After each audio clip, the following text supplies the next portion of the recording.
Yo, what's good, guys? It's your boy Luna the Programmer here, and we're back. 2 uploads in a single day. What is happening? But the homie Goresh put out another tweet with, of course, some more units that presumably are going to be coming out with the Hirudegarn unit that is launching soon. So we have three different ones here. We have the Great Saiyaman, which I'm glad they Dokkan, and then Master Roshi, or excuse me, Jacky Chun, and then Vegeta Kid units, right? So, without further ado, let's take a look at what they actually do. So the Vegeta Kid is a physical type. Leader skill seems to be something like a free-to-play unit would have. So he actually greatly raises defense for 1 turn and causes supreme damage with a medium chance to stun. So that's actually pretty good. Now that I think about it, greatly raises defense with a 70% defense with the stun chance. Not bad. And then he has, as I said just now, 70% defense, but also 70% attack, as well as a medium chance to evade enemy attacks. So he'll actually be a decent defensive unit. He also gains an additional key and additional attack and defense plus 20% per existing enemy. So similar to how the LR cells function when they have, a set amount of attack and defense, and then the more enemies there are, the stronger that they get. I actually dislike that design for the cells, by the way. But on this guy, I guess it's okay, right? Because he has other stuff going on. Not that the cells don't have other stuff going on, but like I said, I have lower standards considering that this is a completely different type of unit. So anyways, when there are 2 or more enemies, he gets a great chance to launch an additional super attack, as well as he gains an additional 70% when launching a super attack. So when there are 2 or more enemies, I believe a great chance is 60%, 70%. I'm not sure these days, but he has a great chance to launch an additional super, which, by the way, will greatly raise his defense. That is a 50% multiplier, by the way. So he has that. He's able to greatly raise his defense twice in a single turn, and has 2 chances to stun again in a single turn, along with the pretty good links for Vegeta Kid. So Saiyan Warrior Race, always nice. Prodigies will be a limiting. I can only name a couple of units off the top of my head, but Saiyan Lineage, Royal Lineage, those 3 are pretty good. Prepared for Battle, always good. Frieza's Army, I forgot this link existed, but I'm not sure if the free-to-play Raditz and Vegeta from the Broly movie that came out for the 5th anniversary. I'm not sure if they have a similar link set, but I'm sure they have the Frieza's Army link set, as well as Saiyan Warrior Race. So I predict that they have mostly the same categories as well. So Pure Saiyans, Vegeta's Family, Youth, of course, Terrifying Conquerors, Space Traveling Warriors, and Prodigious Warriors. Interesting how this Vegeta is on Prodigious Warriors, but no other Vegeta is. I guess it's only for the kids, right? So moving on to the Great Saiyaman, which is the one that I was really excited for, considering that the VIDEL just came out. We got a whole bunch of, VIDEL and Gohan related stuff recently. So he greatly raises attack and defense for a single turn and causes supreme damage to the enemy. So it seems he'll be a little more offensive oriented. You can tell because he gets this 70% as well, but he gains an additional 10% per attack performed, which caps out at 58%. So that's 6 attacks, right? Because I assume it's going to go 10, 10, 10, and then when you get to 50, it'll give you the last 8%.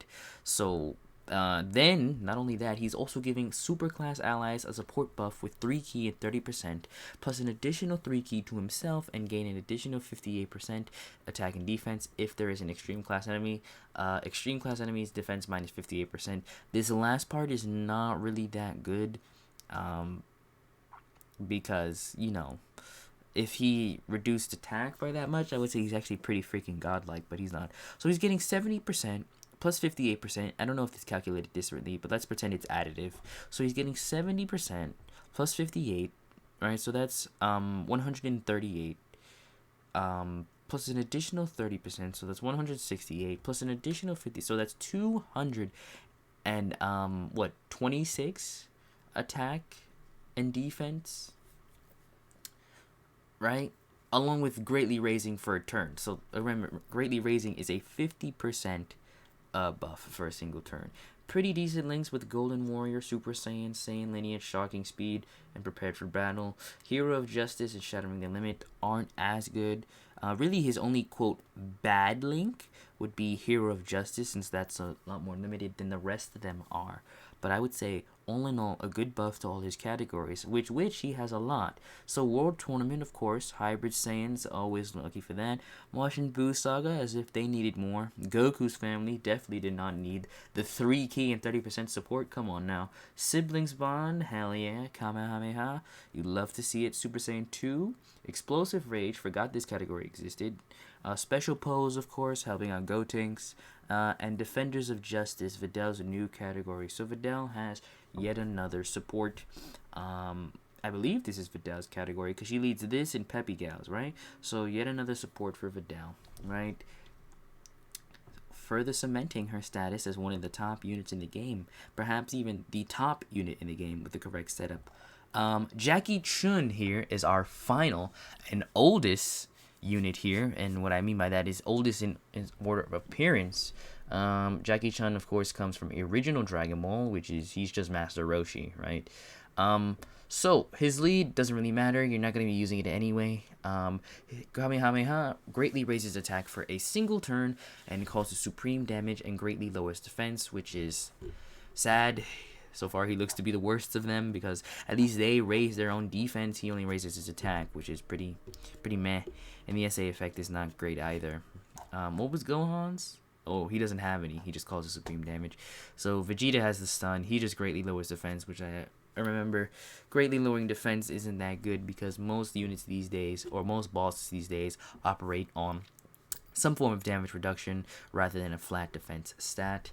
Peacekeeping energy. So he gets 1 key and 20% attack and defense at the start of every turn. So he's one of those build-up type units, except it's at the start of every turn. So it'll take him 4 turns to get the max. But he gets a pretty monstrous 150 attack and defense when launching a super. And he's a Kamehameha support with 3 key and 30% attack. So actually not bad, especially the fact that he is support. I wish they had given Vegeta the support because it seems like every other unit here has a support. Maybe they could have given him something for Vegeta fam or Pure Saiyans or Youth or something, right? Anything. But they decided not to. Links are as follows: Brainiacs, Supreme Warrior, World Tournament Champion, Kamehameha, The Incredible Adventure, Guidance of the Dragon Balls, and Shattering the Limit. Off the top of my head, I think he's sharing 2 links with the LR Roshi. Ignoring the key, right? Ignoring the support. I think he's sharing 2 links. Maybe. Does the LR Roshi? LR Roshi should have Shattering the Limit, right? He's a free-to-play. So he's sharing 3 links. Brainiacs, Kamehameha, and Shattering the Limit. Along with the 3 key and 30% attack. Along with what categories? Kamehameha, Earthlings, and I guess that's it. So he's on World Tournament, Full Power, Dragon Ball Saga, Kamehameha, Earthlings, Battle of Wits, and Planetary Destruction. Really? Is that a mistake? That's a little interesting that they... I'm not sure if because I don't think did Goresh. Did anyone notice this? Is that intentional? That might be intentional. Planetary Destruction for this Roshi, which is actually extremely interesting. Which I wonder why he's on there. I mean, yes, I remember this Roshi did destroy the moon. But the category is Planetary Destruction, and I would have thought characters that threaten to destroy the Earth. Unless I missed something and Roshi actually did do that at one point? Like, intentionally? I'm not sure. Maybe I'm missing out, because it's been a while since I've read anything from the original Dragon Ball. Anyways, that's going to wrap it up for this time. A quick little unit analysis. I was going to say overlook, but that doesn't make sense. I would say Gohan, easily the best one, then Vegeta, and unfortunately, Roshi bringing up the rear with 3rd out of 3rd.